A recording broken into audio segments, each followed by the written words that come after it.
జగ్గంపేట నియోజకవర్గంలో భగీరథ మహర్షి జయంతి వేడుకలు ఘనంగా నిర్వహించారు. గ్రామాల వారీగా జరిగిన ఈ కార్యక్రమాల్లో ప్రజలు, స్థానిక నాయకులు పెద్ద సంఖ్యలో పాల్గొన్నారు.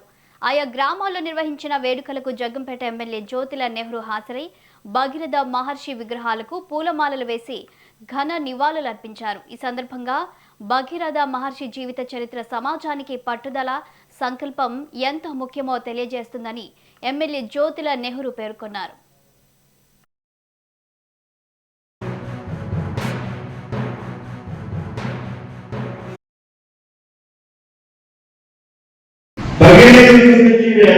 తెలియదు కాదు, కానప్పటికీ కూడా ఇవాళ మనం జరుపుకునే జన్మదిన కార్యక్రమం కాబట్టి ఒక్కసారి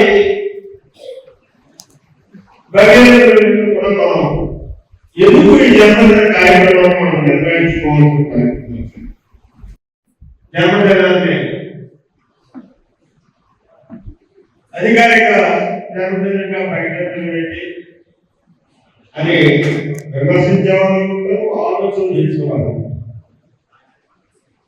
లేదా నేను ఎక్కడో సోషల్ మీడియాలో చూసాను, పొట్టి శ్రీరాములు గారు జరుగుతుందంటే ఆయన అమరావతిలో ఆయన గవర్నమెంట్ ఒక ప్రాజెక్టును పెడుతున్నారు. అలాగే మీరు అధికారికంగా ప్రకటించారు కాబట్టి